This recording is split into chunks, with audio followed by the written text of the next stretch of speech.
Nous allons faire la recette de la botte. C'est quoi la recette de la botte? C'est tout simplement une recette italienne qui nous vient de Sicile. Il s'en est vendu il n'y a pas très longtemps à Paris, dans un restaurant que je connais, 2000 dans la journée. Alors, c'est devenu une mode. On les appelle les arancini. Alors, c'est une grande famille qui nécessite beaucoup de produits. Il y en a 14. Mais 14 qui se mélangent, et à la sortie, ça ne fera qu'un. Ce sera votre arancini. Alors, pour mettre cette famille au pas et l'unisson du la, comme en musique, il me faut des ingrédients. Et les voici. Alors, je vais vous les donner. J'ai besoin de riz. Mais pas n'importe quel riz. Soit le carnaroli, soit l'arborio. Car nous allons faire un risotto comme base. Et comme dans tout risotto, c'est un riz pilaf. Donc nous aurons des oignons et nous rajouterons à cette boule que nous allons faire, pour lui donner du goût, un petit peu de jambon cru, comme là-bas. Nous aurons besoin d'huile d'olive. Nous aurons besoin d'un bouillon, ici, de poule, fait maison, bien entendu. Nous aurons besoin de 3 œufs bien frais. Nous n'utiliserons que les jaunes. On verra pourquoi tout à l'heure. Et de la mozzarella. Mais la vraie mozzarella, la bufala, la meilleure. Et puis, pour faire notre carapace qui va entourer tout ça, de la chapelure fine. Des petits pois qui vont, bien sûr, aromatiser le riz. Du fromage parmigiana, pour que tout ça soit bien collant. Et un peu de citron. De la farine. Et pour faire quelque chose de bien beau et coloré, j'aurai simplement besoin d'un peu de persil plat, car il est plus goûteux. Et nous allons le ciseler finement pour que le décor soit encore plus beau. Alors mes amis, tout est prêt, tout est là. Nous n'avons plus qu'à y aller. Vous madame, vous monsieur, vous allez avec moi réaliser ce plat italien, car nous aimons tous l'Italie. Alors, vive l'Italie! Et on y va! Il me faut un oignon blanc. Je vais le couper en deux. Et voilà comment on travaille un oignon. D'un côté, on le place comme ceci. On met le pédoncule vers le haut et on met là où sont les poils de la racine vers le bas. Et on va faire des petites stries comme ça jusqu'à environ 1 cm du pédoncule. Pas besoin que ça soit très fin, vous voyez. Voilà. Et là, maintenant, je vais faire la même chose en horizontal. Voilà. Et maintenant, pour le final, je vais le faire en vertical. Et là, regardez, mon oignon est ciselé. Il n'y a pas besoin de faire 1000 et une choses. Alors, je vais doucement pour vous montrer, mais quand je fais au restaurant, croyez-moi que je vais beaucoup plus vite. Mais je vous laisse le temps de regarder, et le temps de regarder, c'est le temps d'apprendre. Encore un ou deux petits là, qui sont récalcitrants. Voilà, un gros filet aussi. Voilà. Et ceci, ça va me servir pour faire ma base de riz pilaf dans lequel je cuirai mon risotto.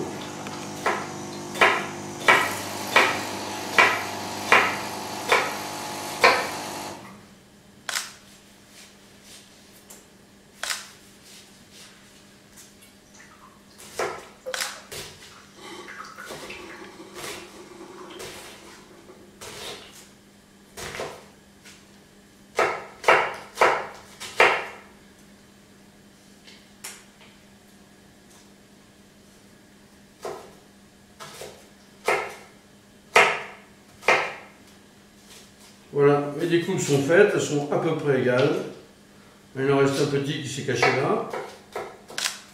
Voilà.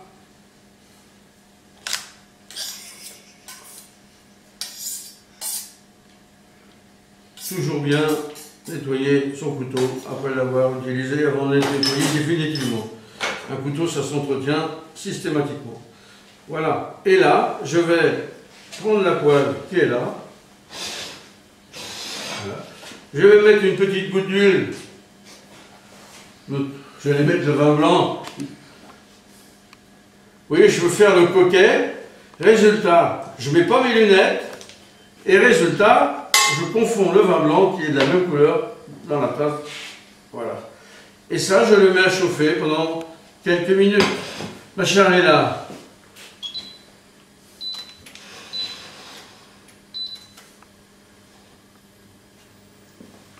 Alors, ce qui vous manque quand on fait des choses comme ça, c'est l'odeur. Parce que dans cette huile d'olive qui est extraordinaire, on va y mettre les oignons qui vont commencer à cuire et non pas à dorer.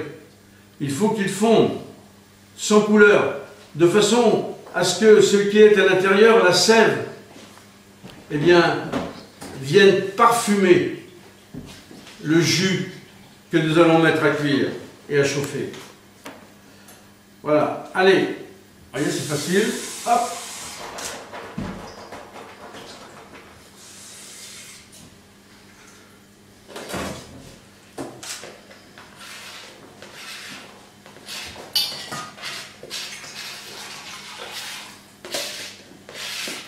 Vous voyez, quand on fait une recette de cuisine, c'est comme on travaille en famille. Chacun fait son petit truc. Et comme ça, ça va bien plus vite. La cuisine, c'est du partage, c'est de l'entraide. C'est tout ce qu'il faut pour réussir le travail. Et là, allez, je vous laisse faire. Hein.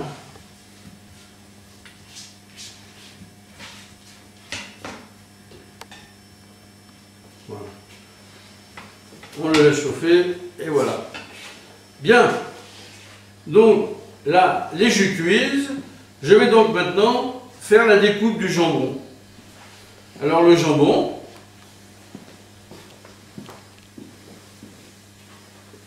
du parmesan, jambon de Parme plutôt, excusez-moi. Voilà, on va le découper pareil, en petites tranches.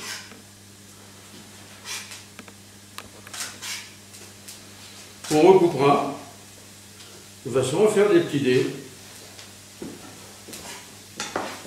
qu'on rajoutera tout à l'heure quand nous aurons fait notre boule.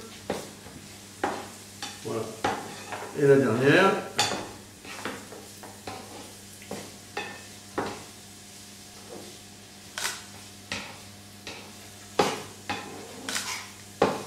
Et on découpe tous les ingrédients.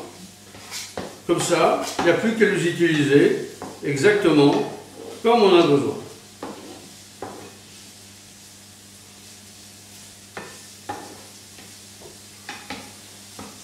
Et ensuite, chacun retourne à sa place. Chaque place en cuisine a sa chose, mais chaque chose a sa place. Et ce doit être respecté si on veut vraiment faire de la bonne cuisine. Il nous reste encore une dernière petite chose à faire, c'est faire cuire les petits pois. Parce qu'en cuisine, comme à la maison, on a toujours besoin de petits pois chez soi. Voilà. Alors regardez, j'ai ici, avec une odeur remarquable, qui est en train de cuire, le riz que est en train de me faire, pardon, le riz, les oignons que est en train de me faire, et là et là. Ici, l'eau s'apprête à bouillir pour mes petits pois. Ici, j'ai le bouillon qui est en train de chauffer. Et j'ai mis tous mes ingrédients qui sont prêts. Alors, le temps que ça chauffe, on va faire la fête au persil. Plat. Voilà. Alors je vais vous montrer comment on prépare du persil. Jamais ne faire ça. Quand vous voyez ça, c'est pas des cuisiniers. C'est même pas des apprentis cuisiniers. Le geste à faire, c'est celui-ci, celui du balancier. Et donc, on va tout simplement, voyez, couper le plus près possible du poignet, faire une première découpe, voilà, dans un système de cisaille, un peu comme on coupe le pain à la cantine, ou comme, je ne sais pas si on le fait toujours comme ça, maintenant il y a des machines des fois. Mais voilà, le système du hachoir. Et là on fait un demi-tour. Et on recoupe de la même façon, vous voyez. Et là, eh bien, on cisaille exactement comme si on voulait découper une viande. On ferait exactement pareil. Et on retourne. Voilà. Ensuite, on retourne encore d'un quart. Alors après, ça dépend comment vous le voulez. Ou haché menu, ou haché à moitié. Vous voyez? Eh bien, vous avez toujours ramené au milieu, sous le fil du couteau. Justement, ces couteaux, parlons-en. Vous voyez ces couteaux? Et mes chers amis qui me filmaient, vous pouvez faire un très gros plan sur ce couteau. Car j'ai dans les mains un couteau qui n'est pas comme les autres. Il est réalisé par un orfèvre, le seul qui reste au monde. Il s'appelle Fernando Ramos. Il vit dans un petit village à côté de Thiers. Et tous ces couteaux que vous voyez là, à mes côtés, que ce soit ceci, ou celui-ci, ou celui-là, ou celui-là qui est un filet de sol, eh bien, ce sont des couteaux de maître qui sont réservés qu'aux étoilés ou au col bleu, blanc, rouge. Parce qu'il fait tout à la main. Même le manche qui est là, il a été façonné à la paume de ma main. Un couteau, c'est exclusif. Ça ne se prête pas. Qui plus est quand ils sont faits avec autant de talent. Alors bien sûr, si parmi vous, vous voulez parfois user de mes relations pour avoir des couteaux de chez Fernando Ramos, écrivez-moi. Moi j'en aurai peut-être. Si vous êtes sage. N'oubliez pas que Noël approche. J'ai pas d'intérêt, je vous le dis tout de suite. Hein. Mais c'est un garçon qui est tellement formidable, tellement humaniste, tellement proche des autres, tellement partageur, que je ne peux pas m'empêcher d'y penser lorsque j'utilise ces couteaux. Est-ce que ça vous plaît, Madame Léla? Alors justement, je voudrais vous raconter une histoire. Avec moi, j'ai Léla, mais qui est Léla?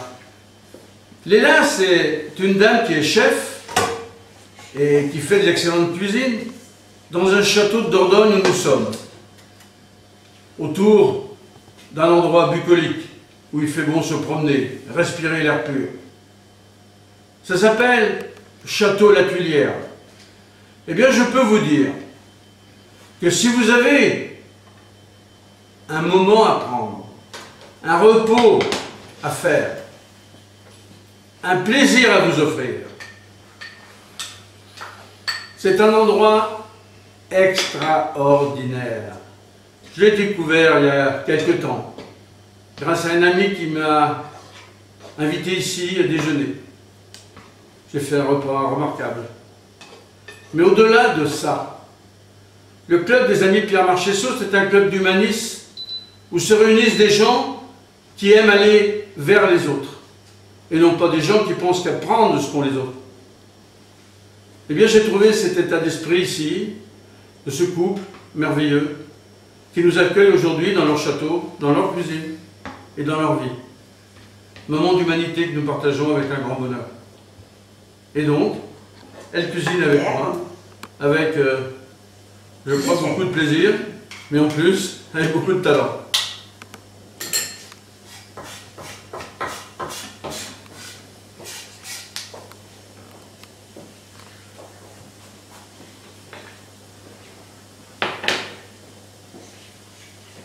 Donc les petits pois sont presque cuits.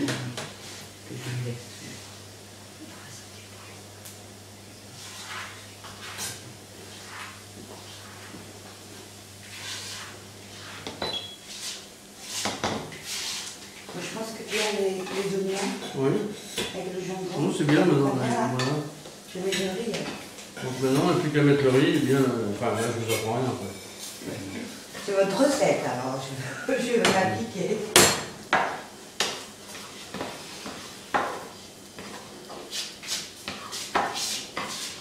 Vous voyez, la cuisine, c'est un échange. Chacun travaille de son côté et chacun travaille l'un pour l'autre. Pourquoi? Eh bien, pour tous ceux qui aiment notre cuisine et qui tout à l'heure vont la partager. Voilà. C'est ce monde-là, la cuisine. Après, ceux qui s'accaparent la cuisine, pensant être des grands chefs, moi j'ai une autre qualification, mais je ne la dirai pas ici. Mais c'est dommage. Parce que un cuisinier, quel qu'il soit, on lui a peut-être confié un certain talent pour faire la cuisine, mais il ne lui appartient pas. Il appartient au monde où il vit et il est là pour le transmettre. Maintenant, je vais tailler également la mozzarella. Oui. Et tous mes ingrédients sont prêts à être utilisés. Vous voyez, c'est de la vraie. C'est de la bonne. C'est du sérieux.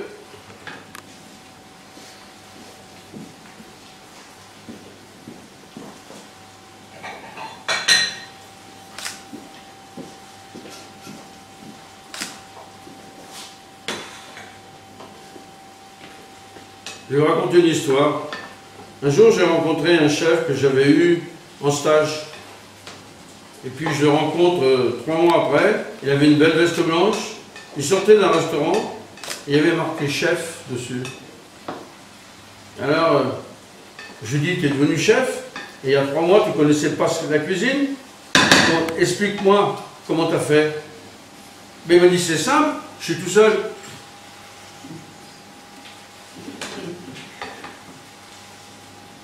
Alors, elle est tellement marrante que je vais la raconter.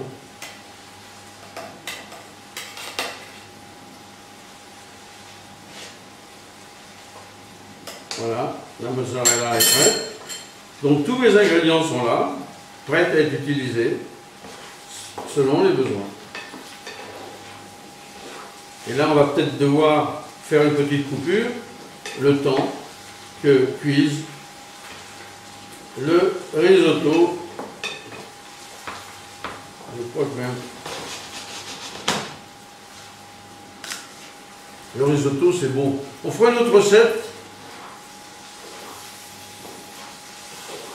Ou tout à l'heure ou demain, je ne sais pas. On va faire un risotto au cèpe.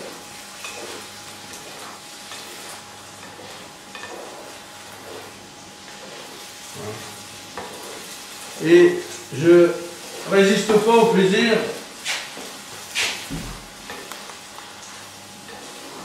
de vous les montrer. Même si j'ai disparu de l'image, je ne suis pas bien loin, mais on entend ma voix. Regardez. Regardez. Le chapeau. C'est le pied qui a été. Ce sont des cèpes. Des cèpes de la propriété où nous sommes. Le propriétaire a mis ses bottes. Il est allé dans les sous-bois qui entourent le château. Et il m'a ramené ça.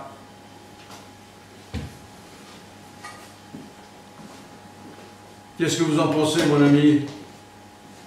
Est-ce que ce gros plan est parfait? Alors ça, c'est du vrai cèpe de Dordogne. Eh bien, tout à l'heure, ça sera une autre recette avec ce risotto au cèpe, avec une autre petite surprise à l'intérieur. Mais ça, c'est pour tout à l'heure. Alors, voici la solution finale à cette recette. Du jaune d'œuf, de la farine pour colmater l'ensemble et de la chapelure fine pour lui donner du corps. Et ensuite, on le mettra au réfrigérateur pendant une nuit et demain matin, au lever du jour, au moment où la brume va se lever, nous serons là pour terminer. Et là, vous verrez. Je vais donc prendre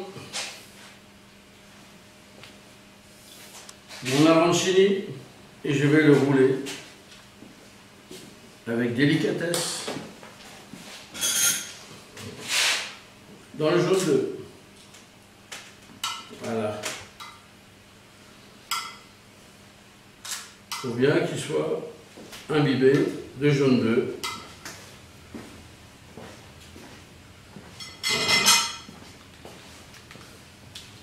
Et là, je le malaxe un petit peu pour que la boule se reforme et je la roule dans la farine.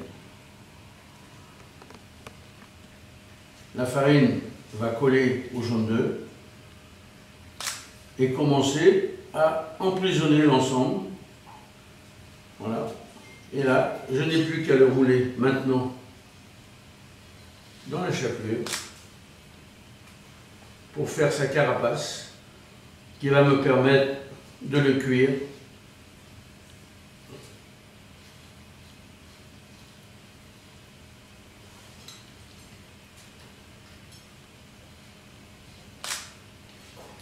quelques petites. Alors les petits pois au travail là, qu'est-ce que vous faites là? Vous sauvez là? Vous ne voulez pas être cuit demain matin?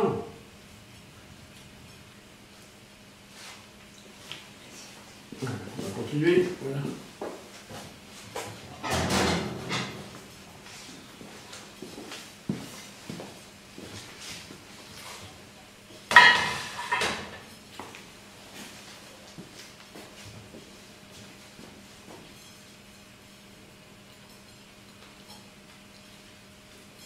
C'est délicat à faire, hein.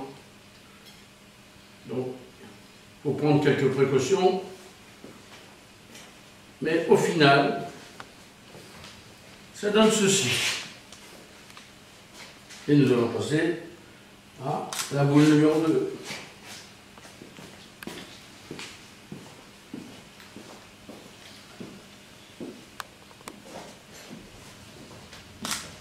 Bien imprégné. Voilà. Eh bien, nous voici pour le final. Vous voyez, dans la petite cuisine, parce que pour faire ça, on n'allait pas allumer la grande. Alors on a pris la petite cuisine d'appoint. Mais regardez le final de l'arancini. Et je le mets dans cette petite casserole avec de l'huile d'arachide. Et regardez comme ça bout. Ça marche. Et maintenant, il n'y a plus qu'à attendre quelques minutes que ça soit cuit. Allez, on va mettre 5 minutes. Et dans 5 minutes, on va regarder, on va l'ouvrir, on va le sortir, on va l'ouvrir, et on va regarder comment il est. Et on a un gourmand derrière, là. Je peux vous dire qu'il attend ça avec impatience. Parce que comme gourmand, on a rarement fait mieux. Allez, patientez.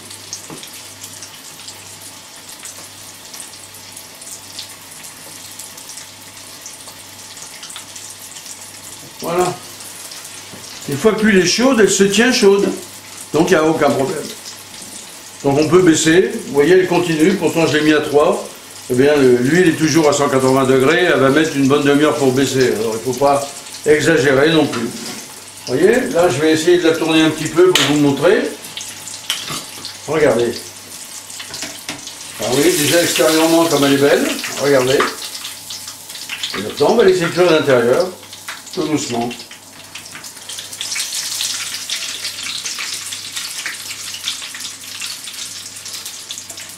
C'est un arancini. Et c'est l'arancini à la française. Un petit truc. Vous préparez tout d'avance vos ingrédients. Avec de la viande crue, bien sûr. Et vous préparez au dernier moment votre arancini. Vous savez qu'il vous faut 15 minutes pour tout préparer. Donc vous avez fait vos arancini crus et vous les laissez crus toute la nuit dans le réfrigérateur. Et le lendemain matin, vous n'avez plus qu'à les prendre et les tremper dans l'huile chaude et de les égoutter ensuite. Et ça sera top. C'est un plat qu'on fait la veille, un peu comme le bourguignon ou la blanquette de veau. Il faut qu'elle passe un petit peu de temps pour se reposer.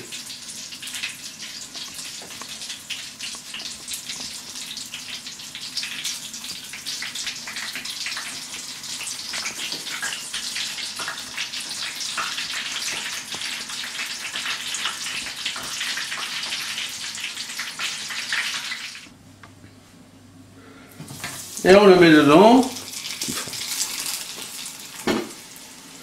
Voilà. Donc il y a deux grosseurs. Une grosseur pour les enfants, une grosseur pour les parents. Et toujours utiliser la petite passoire là, vous voyez? Parce que c'est de l'huile à 180 degrés.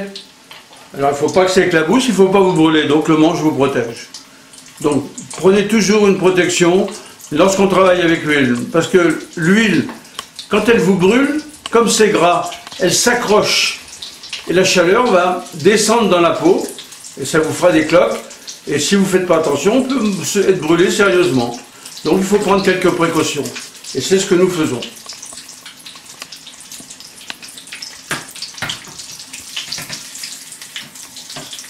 Vous voyez, regardez, vous voyez, ça fait tourner comme ça permet, regardez là. Vous voyez, eh bien, elle est déjà dorée extérieurement, mais on va continuer de la faire cuire un petit peu pour que l'intérieur soit bien cuit. Parce que la qualité d'un arancini, c'est que la viande que nous mettons, à l'intérieur doit être bien cuite. Alors, si vous l'aimez bleu, bon, ben tant pis, mangez le bleu, mais elle aura moins de goût. Voilà ce que ça donne à la sortie. Un qui a été cuit volontairement un peu plus pour les gens qui l'aiment bien cuit, un qui est un peu plus clair pour les gens qui aiment la viande normale. Et pour le décor, quelques petits pois, parce qu'on a toujours besoin de petits pois chez soi.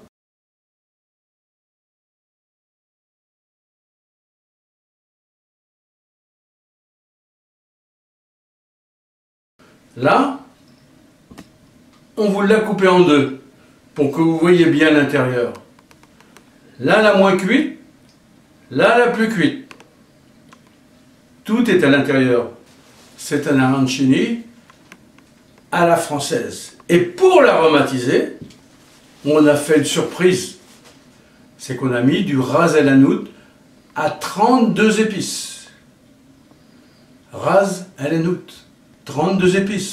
Le meilleur. Je peux vous dire qu'il y a un parfum de cumin qui s'exhale, extraordinaire. C'est ça la bonne cuisine. On utilise ce dont on a besoin.